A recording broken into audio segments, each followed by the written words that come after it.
everyone and welcome back. A lot has happened this week, more than I thought. Of course, I've been doing the windows, but some more unexpected things happened, and really exciting things, like not bad things, really exciting things. So can't wait to share those with you guys. Hey guys, a little special treat this week. I want to show you guys the address those letters came from Sergeant Leslie that you saw in the treasures video. So here's the address. So this is 2707 Blair Avenue. It's pretty close to my house, and the reason I'm here today is because a relative of Sergeant Leslie, Don here, is met, and because of you guys, you were able to find him and were able to return the letters from his grandfather back to him. So thank you guys so much for finding him. Definitely appreciate it. Yeah, you've made a very, well, I think two of us very, very happy. Yeah. We talked about his war stories a lot. To see something to my great grandmother from him, that's just, it's crazy. And just seeing the house where he grew up at is nuts. I appreciate it very much. Thank y'all. Thank you. And thank you guys for finding him and making this all possible. Without this channel, who knows, you know? Yeah. So really appreciate it, guys. As you guys can see, meeting Don today was really amazing, and I just want to reiterate how thankful I am that you guys, whoever ended up contacting them, and all the research that this community has done to make that a possibility is amazing. I mean, I am able to reconnect something that's gonna, that's part of their family history. That's part of, it's his grandfather. Like, the fact that you guys were able to put two and two together to track down who Sergeant Leslie was, and I can't thank you guys enough. I think that's one of the coolest interactions I've had while doing this entire project, and I was so happy to get those back in the rightful hands. And it is because you guys did the footwork for that, it's amazing. We did scan, and I have published up on my Patreon all of the letters for that Sergeant Leslie wrote. They're not behind an ad wall or anything like that. It was just the best place to put them. So if you do go to my Patreon, they will be there. They're for free. You don't have to subscribe or anything. But like I said, it's just the easiest place for me to keep them and have them documented. That isn't a plug for my Patreon. It's just where it was easiest to put them up. So like I said, they're not behind a paywall or anything like that. If you want to go read his words and stuff like that, please feel free. I know you guys will enjoy it, but like I said, thank you guys so much for making some dreams come true today. So yeah, thank you. I did want to also quickly elaborate on the Sergeant Leslie's story, or how the letters end up coming to us, right? Now, Sergeant Leslie had an older brother, and his older brother had a very good friend by the name of Gene Umbright. Now, in the box with all the Sergeant Leslie stuff, we found a whole bunch, way more stuff from Gene Umbright. A lot of model airplanes. He was really into model airplanes. Lots of cool plans and stuff. And I plan on kind of going through that stuff here soon so I can share Gene's story as well. But it seems that Gene had moved into or rented a room probably with the parents or whoever owned the house, 2707 Blair, at that point. And when he was staying there, the letters must have got mixed into his things, and he took them by accident. So, but there was, basically that's how we're able to bring you guys the stories, because Gene got the letters mixed up. He didn't know they were in his stuff. He ended up taking them to his new address, which I'm not for sure what that one is. And I'm pretty sure the guy who that owned my house before I bought it, bought whatever house Gene moved to, or emptied out a house that, was maybe falling down or whatever. However, he somehow acquired Gene's stuff, and that's how it got brought here to my house. But I think it's really cool because there's some, I guess, inter-family things going on with Don's family, and so they don't have very many things of his grandfather's.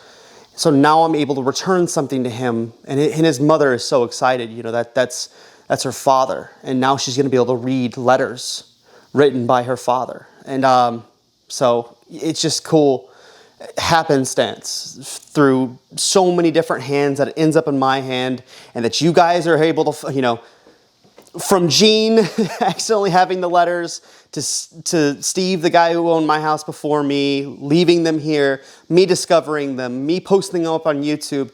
you guys on YouTube figuring out who they belong to, getting in touch with them getting in touch with me, and finally them being returned to their rightful owner. What an amazing adventure. What amazing like lifespan those letters have been through. And now they're back where they belong. And I think that's so wonderful. Like, I don't know, full circle, I guess. I don't know. I'm speechless about it. It's like the tiles or a lot of other things that end up happening. Like, it's just wonderful, wonderful circumstances. And yeah, again, guys, like I'm baffled. I'm so pleased that that was something that happened this week. And yeah, what cool stories. I'm gonna have such cool stories for my kids and my grandchildren. Hey everybody, welcome back to another video. Kim here. We're here at the house working on everything. Today I am painting the windows that are going to go into the maid's room, and Caleb is stripping paint on the outside of them. So let's get y'all updated on what's going on. Alright, so here's what I am working on. I'm about to start painting all of these windows. We have 4 of them, 2 top pieces, 2 bottom pieces. So I've cleaned, scraped off the extra glazing. There was a little bit hanging around that I had to scrape off with a razor blade. Dusted it off, vacuumed it so that there's no dust hanging around. So I'm going to get started painting those in just a second. And Caleb is here, strapped in with his harness, of course, in the window. He's cleaning up the outside. Looks like he's removing something right now. What are you removing? The pulley. Yeah, there you go. That's the word. So he's removing the pulley, stripping the paint and stuff. He's got his respirator right down here to put on when he's using the paint stripper. And there's our Koopa Strip Club paint stripper that we love to use. And yeah, I guess now I am going to start a time lapse of me painting the windows. Sorry about the lighting there. I'm trying to keep it nice. But let's get into it.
So I do have most of the windows all painted and ready to go in. They're not all in, but I did get both of the 2 Maids windows painted on the outside. They're all waterproof in that respect, but the sashes are not back in. I don't have all the, well, I have all the wood stripped and everything, so it's all ready to go back together, but I ran out of time getting it back together. So that'll be all done next week.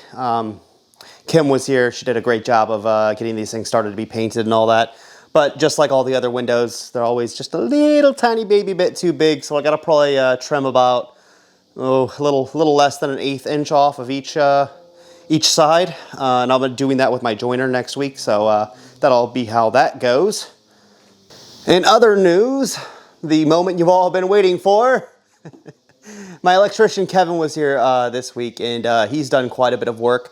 Of course, I don't have any super secure power. It's more secure than it ever was, but it's ran a little differently. But I did want to show you guys like the box outside and the 2 new boxes on the inside. So let's go have a look at that. So down here in the vet clinic, you can see the 2 new panels, which is awesome. These guys are going to be a huge bonus. Now, of course, there's nothing in them yet.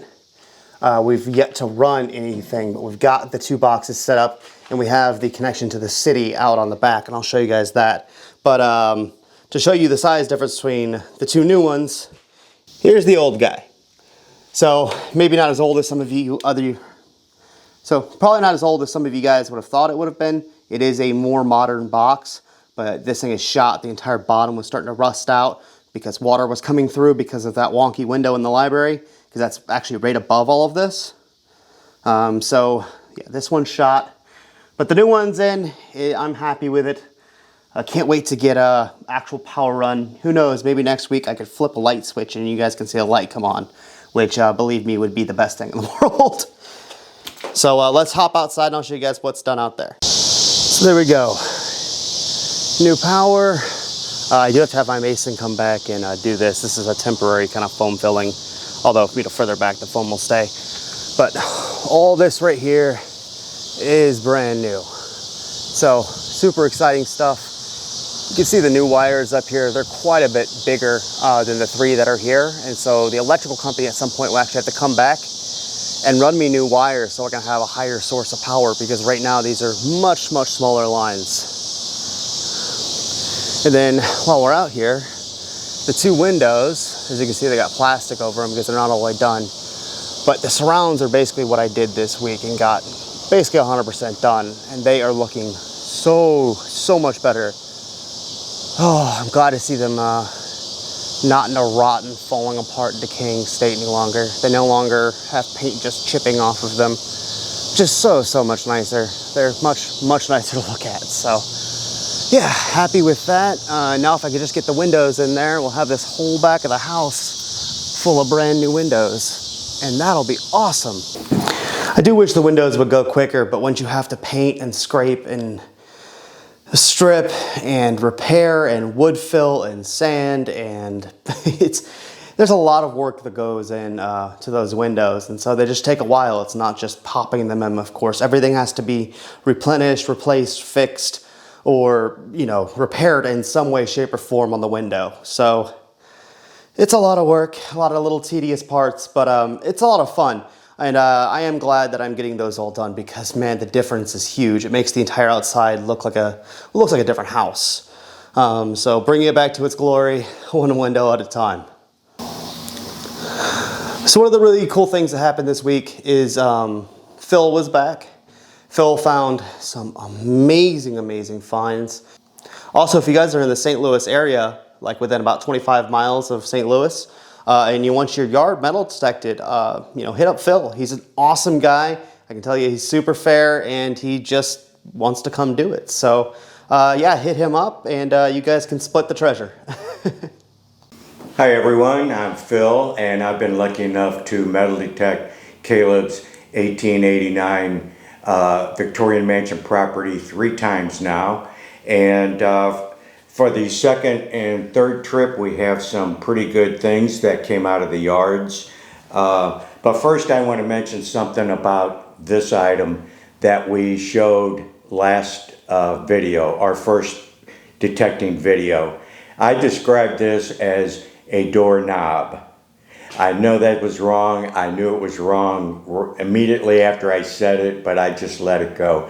I had a bit of a brain freeze at the moment, so this is definitely a doorbell housing, and we've got that cleared up. Okay, so some of the things I found on the last 2 trips was a ruined men's wristwatch, or parts of them. Also found an interesting little button with a design on it. Don't know what it's from, but it is a button. Okay, next up is not a real unusual 2008 Washington quarter, but the interesting part about this is that someone painted a yellow, and it is a Missouri quarter with the St. Louis arch on it. I've never seen one of these before, so it's only worth a quarter, but it's worth a little bit more than that to me. Okay, so we have also a couple of wheat pennies. I think one is in 1928 and 1924. And they're not worth a whole lot, but they're still, wheat pennies are a little hard to find. Next we have a stainless spoon. It's not silver, it's stainless steel. And the interesting part about this spoon is that right at the handle there is B of E letters. I did some research, and that stood for Board of Education. So I'm going to assume this is a Board of Education spoon, maybe from their lunchroom or whatever their silverware stock was. But this was in the yard 2 or 3 inches down. It's not very old. Okay, here we have a really cool, interesting item. It's what I think is a lamp finial. It have obviously screwed on to a post of some sort, but it's very heavy, very ornate, and beautiful to look at. Over here we have an old pair of tweezers, pretty old. I could tell by the corrosion, of course. Not worth anything, but still interesting to find in a yard. Here we have, it's been described as a finial. I think I will go with the suggestion made to me that this once held horse reins. So the horse reins went through here, might have been attached to a wagon or a yoke, and the reins went through this guide. That's unusual and interesting, and the first one I've ever found. Over here we have a really old pocket knife that was about 10 inches deep in the ground. And it shows because there's not much left to it, but it's still a relic from the past, and that's what matters. Here is kind of an odd little, what's left of a pen. It says Karen and Robertson something on it. It's plastic with obviously the point is destroyed, but still kind of an interesting object. This is what I think is the handle of a child's tin spoon. There's not much left of it but the handle. It's got a little bit of an ornate pattern to it, kind of interesting. This also is a really cool find. We think it's the guts of a small pocket watch that came out of the ground. There was no case with it. It just came up like this. I think it's really interesting, even as it is. Almost a little work of art. I found a part of a toy car. I don't know who the maker or model is because there's not much left of it. Basically have the frame of the car, and that's about it. But still kind of neat. Okay, let's get to 2 amazing finds that came up on my 3rd trip here. One is an 1890 Mexican uno centavo coin, 1 cent coin, and It is Mexican. It's copper. And I found this very close to a 1949 Mexican dime out of Caleb's front yard. So they were very close together, although the years between them is quite a bit. So it's a mystery why it's here or how it got here. But it's incredible to me that this coin was on the property when the house was being made and completed. So that's astounding to me. I almost insist on thinking that some property owner of the house had this in their possession, passed through their hands, and maybe their kids' hands. So this might have a lot of personal history to it. The next real nice find was a men's gold ring with little stars around the edge, all the way around the edge. There are two initials inside, FG, and it says 14K, which is of course 14K gold. It's a pretty big band, weighs quite a bit, and that was a surprising find that set me down on the ground for a couple minutes. Now, me and Caleb came to an agreement about these two items. The coin is so related to the house that Caleb asked me if he could keep it for the display case that he may put up in the house in the near future. And I couldn't say no, because I think he's absolutely right. The house has a lot of spirit. This coin has a lot of spirit and a big connection to this house.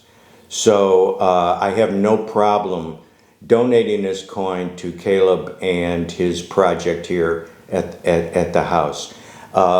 In regards to both of these together, we agreed that he would keep the coin, I would keep the ring. So I'm very satisfied with that, as I think Caleb is. It was a good deal for both of us, I think. I actually like the coin better than the ring, even if it's gold, because I like the history and mystery about this item. Here are some items that came out of the yards that may be keepers for the house. Otherwise, I might hang on to a couple of things. But here we have, this is kind of interesting. This came out of the yard. It was pretty deep. We discovered that there are ridges in here that probably held a light bulb. So a light bulb would have been screwed into here. It could have been part of a wall unit, a wall lamp. We're not sure, but it's a pretty neat design. So that's a bit of a keeper. What's not a keeper is maybe the 50th hose nozzle that I have found in my metal detecting career. They pop up frequently for some reason, and I don't know why, but here's one representing Caleb's property. This, we don't know what it is. It's pretty interesting. It was some kind of, the lever actually works and pumps a little bit. It was suggested it's a steam valve. We're not sure. It apparently had been covered with glass around here and connected to some source. Not sure what that was either. Over here we have an old glass doorknob. It's been in the ground quite a while, but the glass is still intact. There's a couple small chips, but it's still kind of a neat find just because it's part of the house. I don't know how an old brake pad got on the grounds, but it did, and with a piece of metal this big, it's going to drive a metal detector crazy, which it did.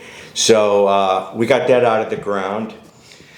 Next we have, this is an interesting object. It could have been attached to a wall, and might have been a hook for a hat, coat, who knows, but that's pretty nice. It's obviously broken here, but what did come out of the ground is still pretty nice and interesting. As far as the junk goes, we got quite a bit of that. A lot of bottle caps, pull tabs, nails, and assorted things that are not even identifiable. This video represents my second and third trip here. It's been an amazing blast. I cannot thank Caleb enough for the opportunity to detect his grounds. Some amazing things came up, some for me, some for Caleb, some for Caleb's house. So I'm actually very proud to have found some of these things and get them out of the ground. Otherwise, they would have never seen the light of day had we not recovered these items. If anybody, any group members are interested in maybe me metal detecting their property for free, I do have a free metal detecting service. I'd be glad to come out, take a look at your property, discuss things with you, and see how you feel about having your property carefully metal detected.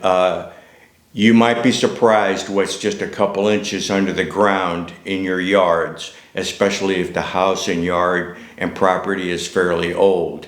I'm willing to go about 20-25 miles away from the city of St. Louis. So folks, I can't say how much I appreciate all the really nice comments that came our way because of 3 metal detecting trips to this house. It's been a wonderful experience for me, and I think for Caleb too, and I'm going to say for this house.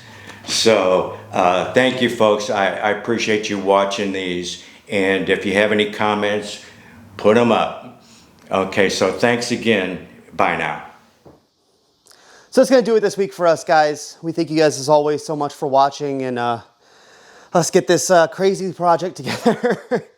I know there was a gratuitous amount of time lapses. That's because I did a gratuitous amount of work this week. I really did bust it. So I hope you guys enjoyed. We'll get those windows in next week. There'll be more electrical next week. Who knows what other random amazing thing happens next week, because it seems like every week since, I don't know, December, something amazing happens every week. I don't know how it happens. Yeah, I chalk it up, I guess, to me being the lucky one. So, but yeah, it really has been an amazing experience running this channel, and yeah, well, thankful that that amazing people want to watch it. So, as always, guys, thank you so very much for watching us, and have a wonderful rest of your week. Goodbye. Also, did I mention it was hot this week? It was so hot this week. I'm dying. So I'm going to go home and put this video together before I end up passing out in this hot house. Have a wonderful rest of your week, guys. Bye-bye.